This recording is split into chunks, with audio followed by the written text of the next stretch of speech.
Class سال اول subject education باب نمبر 4 انسانی نشو و نما، جس میں آج ہم پڑھیں گے ذہنی اختلافات۔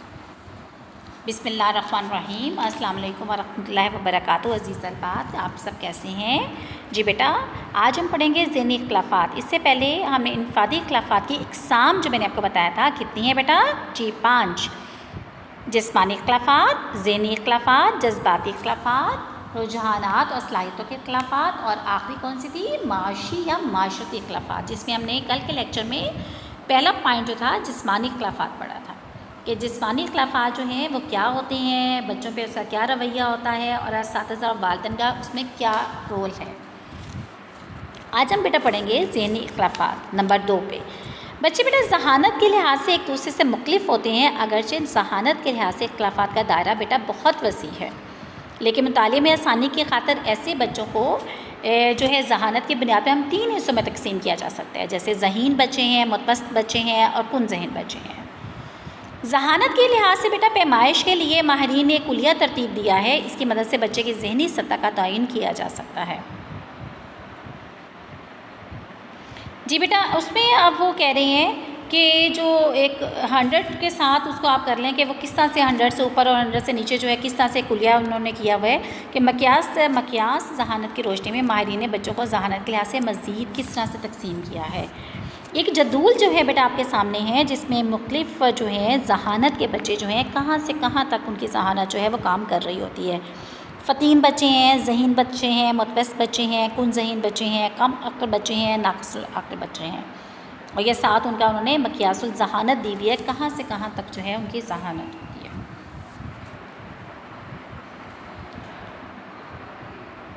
جی بیٹا، ہم باقاعدہ سے دیکھیں پڑھیں گے، جیسے میں نے جدول بھی آپ کے سامنے پیش کیا۔ اب سب سے پہلا جو ہمارا اس میں ہے فطین بچے۔ فطین بچے بیٹا ہم نے کیا کہا تھا؟ 140 یا اس سے زیادہ جو ہے مقیاس الذہانت کے ماہر ہوتے ہیں۔ اب اس میں بیٹا دیکھیں فطین جو ہے ایک ذہین بچے اپنے عمر سے کافی آگے کارکردگی کا مظاہرہ کرتے ہیں، یعنی ہم کہتے ہیں بعض یہ بہت ذہین ہے، اچھا اتنی تو عمر نہیں ہے جتنا یہ جواب دے رہا ہے۔ ایسے بچوں میں حالات کو سمجھنے اور کے ساتھ مطابقت پیدا کرنے کی صلاحیت بہت زیادہ ہوتی ہے۔ ایسے بچوں میں بیٹا تجسس کا مادہ جو ہے بہت زیادہ ہوتا ہے، جانچنا ہوتا ہے، پرکھنا ہوتا ہے، ہوتے نہیں یہ کام کیسے ہوا، کیوں ہوا، کیسے ہوا، سوالات جنم لے رہے ہوتے ہیں ایسے، اور ان سوالوں کے جواب وہ تلاش بھی کرنے کی کوشش کرتا ہے۔ اب دیکھیں بعض ایسا ہوتا ہے نا ہمارے گھروں میں روزمرہ میں بچہ آپ سے کوئی سوال کرتا ہے ایسے کیوں ہوا، اس طرح سے یہ وہ، تو اس کا مطلب ہے کہ وہ سوچ سمجھ رہا ہے، دیکھ رہا ہے، پرکھ رہا ہے چیزوں کو، جس کی وجہ سے وہ ہر چیز کو جاننے کے لیے مختلف قسم کے سوالات کرتے ہیں، اور اپنے آپ کو مطمئن کرنے کے لیے سوالات دیکھیں اپنے آپ کو مطمئن کے سوال کرتے ہیں، پھر ان کا جواب بھی ان کو چاہیے ہوتا ہے۔ کیوں چاہیے ہوتا ہے؟ اس لیے کہ وہ اپنے آپ کو مطمئن کر رہے ہوتے ہیں، مسائل کا حل بڑی آسانی سے تلاش کر لیتے ہیں۔ جی عزیز طلبات، یہ ہم نے کیا پڑھا تھا؟ فطین بچے۔ اس کے بعد کیا ہے بیٹا ہمارا دوسرا پوائنٹ ہے ذہین بچے۔ ذہین طلبہ بیٹا ایسے طلبہ ہیں، مقیاس الذہانت میں ہم نے کیا کیا تھا کہ حصہ تھا 110 سے 139 تک۔ دیکھیے بیٹا ایک ذہین طلبہ ایسے طلبہ ہوتے ہیں جو اپنی عقل اور بصیرت کے سبب اپنے ہم عمر بچوں سے بڑھ چڑھ کر تعلیمی کام میں دلچسپی لیتے ہیں۔ بعض ہوتا ہے نا، آپ روزمرہ میں دیکھیں، کلاس میں دیکھیں، کمرہ میں جب آتے ہیں تو ایسے بچے آپ کو زیادہ کام کرتے ہوئے ہر چیز میں جو ہے پھرتی کے ساتھ کام کرتے ہوئے جو ہے دکھائی دیں گے۔ وہ نہ صرف بیٹا تعلیمی میدان میں پیش رہتے ہیں، یعنی آگے آگے رہتے ہیں، بلکہ وہ اپنی عقل و سمجھ سے اپنے دیگر مسائل کے حل بھی خود تلاش کر لیتے ہیں۔ بعض اوقات بیٹا تدریس ان کے تجسس اور دلچسپی کی تحسین سے قاصر رہتی ہے، لہٰذا جو ہے ایسے طالبہ کے لیے استاد کو بہت محنت و توجہ سے کام لینا پڑتا ہے۔ ان کے لیے اعلیٰ اضافی کتب کی نشاندہی اور دستیابی کو ممکن بنانا جو ہے بہت ضروری ہوتا ہے، تاکہ ان کے تجسس اور دلچسپی کی تسکین ہو سکے۔ کیوں دیکھیں جب آپ کے سوالات آپ کے ذہن میں جنم لیتے ہیں اور آپ ان کا جواب نہیں مل پاتا تو آپ کو کیا ہوتا ہے، آپ اس میں الجھتے ہی چلے جاتے ہیں۔ تو ایسے بچوں کی تسلی کے لیے، تسکین کے لیے ٹیچر جو ہے ایک رول ماڈل کا کردار ادا کرتا ہے، اور اگر وہ بر وقت جو ہے اس کے تمام سوالات کے لیے اس کو مختلف کتابیں ہائر کر دے، لائبریری کا بتا دے، یہ کتابیں بیٹا لیں، یہ پڑھیں تو اس سے اسے بہت زیادہ فائدہ ہوگا۔ جی نمبر 3 بھی ہے متوسط بچے بیٹا۔ متوسط طلبہ اکثریت کے شانہ بشانہ چلتے ہیں، نہ تو وہ اتنے تیز ہوتے ہیں کہ زندگی کی دوڑ میں جو ہے دوسروں کو پیچھے چھوڑ دیں، اور نہ ہی بیٹا اتنے سست رفتار ہوتے ہیں کہ ان کے لیے دوسروں کی سطح تک پہنچنا مشکل ہو جائے۔ وہ ہر میدان میں اوسط کارکردگی کا مظاہرہ کرنے والے ہوتے ہیں، اور یہ کارکردگی جو ہے کام کی نوعیت کے اعتبار سے کم یا زیادہ جو ہے وقت کے مطابق، حالات کے مطابق جو ہے بدلتی رہتی ہے۔ کن ذہین بچے بیٹا، کن ذہین طلبہ جو ہے ایسے طلبہ ہوتے ہیں جن کی تعلیم اور تدریس کے لیے استاد کو سخت محنت کرنا پڑتی ہے۔ کن ذہین بچے تھے نا جو 80 سے جو ہے 79 تک ہوتے ہیں۔ اب یہاں پہ بیٹا دیکھیں تب کہیں جا کر ان میں سے کچھ معمولی سوچ بوجھ سے کام لینے کے قابل ہوتے ہیں۔ حصول علم میں براہ راست اثر ڈالنے والی خوبی بیٹا کیا چیز ہوتی ہے؟ جی شاباش، ذہانت ہوتی ہے نا۔ چونکہ تمام بچے ایک جیسے ذہین نہیں ہوتے، اس لیے اس فرق کے باعث بچوں کے تعلیمی نتائج کا میں فرق نظر آتا ہے۔ اکثر بیٹا دیکھنے میں آتا ہے کہ جماعت میں چند بچے تو سبق پہلی ہی کوشش میں سمجھ لیتے ہیں اور دیر تک یاد رکھتے ہیں، جبکہ بعض بچے استاد کے بار بار بتانے کے باوجود بھی کچھ نہیں سیکھ پاتے یا پھر جلدی بھول جاتے ہیں۔ ایسے ہی بچوں کا شمار کن ذہن بچوں میں ہوتا ہے۔ جی بیٹا اگلا پوائنٹ ہے کم عقل بچے۔ کم عقل بچے بیٹا دیکھیں، کم عقل بچے کی اوسط جو ہے مقیاس ذہانت جو ہے 70 سے 70 سے 79 تک ہوتی ہے۔ اب کم عقل بچے بیٹا بہت زیادہ سادہ ہوتے ہیں، یہ حالات کو سمجھنے سے قاصر ہوتے ہیں، ان میں خود کام کرنے کی صلاحیت موجود نہیں ہوتی، سوالات کے غلط جوابات دیتے ہیں، یادداشت کمزور ہوتی ہے۔ کم عقل بچے عموماً اپنے طبعی عمر سے کافی کہہ لیں کم کارکردگی کا مظاہرہ کرتا ہے۔ مثلاً دیکھیں یہ بچے جو ہیں 4 سے 5 سال کی بجائے 7 سے 6 سال کی عمر میں اسکول جانا شروع کر دیتے ہیں، لیکن یہ بچے بمشکل 4-5 سال کی عمر کے بچوں کے برابر ہوتے ہیں، یعنی ذہانت کے لحاظ سے ہم بات کر رہے ہیں نا کہ ذہانت کے لحاظ سے یہ جو ہے وہ کم ہوتے ہیں۔ یہ بچے اپنی جسمانی ضرورت کو پورا کرنے کے کسی حد تک تو اہل ہوتے ہیں، لیکن کسی کام کو سر انجام نہیں دے سکتے۔ ان بچوں میں خود اعتمادی بھی بہت کم ہوتی ہے۔ جی بیٹا اگلا ہے ہمارا ناقص العقل بچے۔ ناقص العقل بچوں کو ہم نے کہاں پہ رکھا تھا؟ 70 سے کم۔ دیکھیں بیٹا ناقص العقل بچوں کا مقیاس ذہانت میں نے آپ کو کیا بتایا کہ 70 سے کم ہوتا ہے۔ ایسے بچے عام طور پر دوسرے بچوں سے ہر لحاظ سے کام جو ہے کارکردگی کے لحاظ سے بیٹا کم کارکردگی کے لحاظ سے مظاہرہ کرتے ہیں نا۔ ناقص العقل بچے مسائل کو سمجھنے کی بہت کم صلاحیت رکھتے ہیں۔ ان بچوں میں ماحول کے ساتھ مقابلہ پیدا کرنے کی صلاحیت بھی کم ہوتی ہے۔ ناقص العقل بیٹا بچوں میں بعض معاشرتی خصوصیات، مثلا دیکھیں ہر شخص کو سلام کرنا، ہاتھ ملانا یا ہر کسی کے ساتھ مسکرا دینا وغیرہ، یا مسکراہٹ سے بات کرنا جو ہے یہ وغیرہ بھی پائی جاتی ہیں۔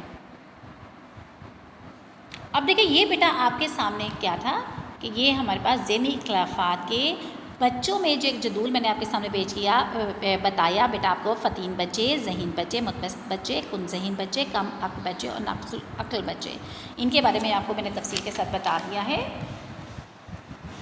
جی بیٹا آگے دیکھیے اب جو ہے طلباء کے ذہنی اختلافات کی صورت میں اساتذہ کی ذمہ داری کیا ہوتی ہے کہ ہم نے آپ کو کیٹیگری تو بتا دی نا بیٹا، یہ بچے ان خصوصیات کے حامل ہوتے ہیں۔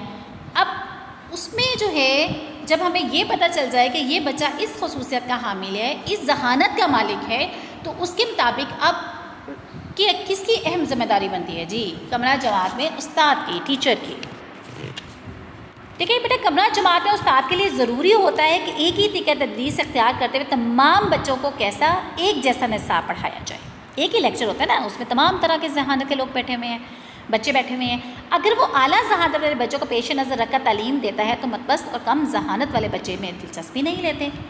اب اسے کیسا جو ہے اپنا لیکچر تیار کرنا ہے، کیسا اس نے پڑھانا ہے، ٹیچنگ کرنی ہے، اسے ایسے میتھڈ استعمال کرنے پڑیں گے، ایسے ٹیچنگ آف میتھڈز یا ایسے ایویٹس استعمال کرنے پڑیں گے جس سے نہ صرف ایک فتین ذہین بچے کے ساتھ ساتھ ایک کن ذہن ناقص عقل بچہ بھی اس بات کو صحیح طریقے سے سمجھ جائے۔ ذہانت کے اختلافات چونکہ حصول علم پر براہ راست بیٹا اثر انداز ہوتے ہیں، لہٰذا ماہرین تعلیم کے لیے اس نوعیت کے مسائل نہایت توجہ طلب بیٹا ہوتے ہیں کہ ہمارے جیسے معاشرے میں مقیاس ذہانت معلوم کرنے کا رواج تو نہیں ہے نا، لیکن ہم بچوں سے سوالات کے ذریعے ان کے مشاغل، ان کی بیٹا گفتگو اور دلچسپیوں سے ان کی ذہانت کا اندازہ کر کے انہیں ان کی ذہانت کے مطابق تعلیم دے سکتے ہیں۔ اب یہ ٹیچر پہ ہے کہ وہ اس بچے سے اس طرح سے سوال کرے اور اس کے اندر اس کو جانچے کہ یہ بچہ مقیاس ذہانت کے لحاظ سے کس درجے پہ ہے۔ چاچی بچوں کے ذہنی اختلافات تعلیم میں بے حد اہمیت کے حامل ہوتے ہیں، اس لیے استاد کے لیے بیٹا ضروری ہے کہ وہ طلباء کے درمیان تعلم کے فرق کا ان کی ذہانت کے پس منظر میں جائزہ لے اور مختلف قسم کے بچوں سے یکساں توقعات وابستہ نہ کرے۔ بالکل ایسا نہ ہو کہ جیسے ایک ہی کمرہ جو بیٹھے ہوئے ہیں تو آپ کے پاس اگر جو ہے 15-20 اسٹوڈنٹس بیٹھے ہوئے ہیں تو آپ اگر سوال آپ ایسا سمجھ رہے ہیں کہ نہیں جو میں بات کہہ رہی ہوں وہ سارے بچے ایک ہی طرح سے سمجھو کہ ایسا نہیں ہے، کیونکہ ہم نے دیکھا شروع سے ہم بات کیا کر رہے ہیں کہ ایک ہی کمرہ جماعت میں بیٹھے ہوئے ہر بچہ دوسرے بچے سے کیا ہے، انفرادی طور پر مختلف ہے، اس کے مشاغل، اس کی دلچسپیاں، اس کی جو مصروفیت ہے وہ ایک دوسرے سے مختلف ہے۔ اب استاد کی ذمہ داری ہے کہ وہ اس کی ذہانت کا پتہ چلاتے ہوئے اس کی ان صلاحیتوں، ان کی مشاغل، ان کی گفتگو سے، سوالات کے ذریعے ان کی وہ چیزیں جو ہے سامنے لائے۔ اس لیے بیٹا ہم نے کیا بات کی کہ اس لیے استاد کے لیے کیا بہت ضروری ہے کہ وہ طلباء کے درمیان تعلم کے فرق کا ان کی ذہانت کے پس منظر میں جائزہ لیں اور مختلف قسم کے بچوں میں یکساں توقعات وابستہ نہ کریں، ایک توقعات جو ہیں ان سے وابستہ نہ کریں، ورنہ ممکن ہے متوسط اور کم ذہانت والے بچے جو ہیں تعلیم اور تعلیمی اداروں سے بددل ہو جاتے ہیں، جیسے ہم نے پہلے بھی بات کی تھی نا کہ جب بات بھی وہ کیا ہوتے ہیں کہ دوسرے بچوں کا جو ہے نشانہ بن جاتے ہیں، لوگ دوسرے بچے ان کا مذاق اڑاتے ہیں، تو ایسے بچے جو ناقص العقل ہوتے ہیں، کم ذہین بچے ہوتے ہیں، تو بعض دفعہ وہ اتنے بددل ہو جاتے ہیں کہ وہ نہ صرف اسکول بلکہ گھر سے بھی فرار ہونے کی کوشش کرتے ہیں۔ بیٹا دیکھیے معمولی ذہانت والے بچے کیونکہ زیادہ تعلیم حاصل نہیں کر سکتے، اس لیے انہیں کوئی عملی کام سیکھنے کا موقع دیا جائے، انہیں ایسے مشاغل کا موقع بھی دیا جائے جن کے باعث ان کی دلچسپی قائم رہ سکے، یعنی ضروری نہیں ہے کہ اگر وہ پڑھائی میں اچھے نہیں ہیں، پڑھائی میں اگر وہ آہستہ آہستہ آگے بڑھ رہے ہیں تو ان کو اور بہت سی ایکٹیویٹیز اور بہت سی سرگرمیاں ہیں جن میں ان کی دلچسپیوں کو بروئے کار لایا جا سکتا ہے اور وہ اعلیٰ ذہانت والے بچوں کے سامنے احساس کمتری شرمندگی کا شکار بھی نہ ہوں۔ جی زیزل بات آج ہم نے جو ہے کیا پڑھا؟ جی ذہنی اختلافات، جس میں ہم نے جو ہے مختلف اقسام کے بچوں کی مختلف جو ہیں ان کے رویے، ان کے کردار، ان کی ذہانت، اور پھر استاد کس طرح ان بچوں کے ساتھ جو ہے ایک جیسا سلوک کرتے ہوئے، یعنی سب کے ساتھ مساوی سلوک کرتے ہوئے کس طرح سب کا خیال رکھ سکتا ہے۔ اللہ تعالی ہم سب کو اپنی حفظ و امان